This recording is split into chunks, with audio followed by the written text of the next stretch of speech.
আজব এক রিকশা চালকের দেখা মিলল যান্ত্রিক এই ঢাকার শহরে। এই শহরে কত মানুষ কত রকমের পোশাক পরে চলাফেরা করে, তেমনি ব্যতিক্রমী এক রিকশা চালকের পোশাক দেখলাম আজ আমরা।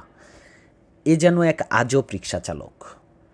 সে ফুটবলের মতো করে পায়ে ফুটবলের জুতা, মোজা, মাথায় ব্যান্ড এবং সারা শরীরে ট্যাটু করে ঢাকার অলিতে গলিতে রিকশা চালায়। আমরা কথা বলেছি সেই রিকশা চালকের সাথে।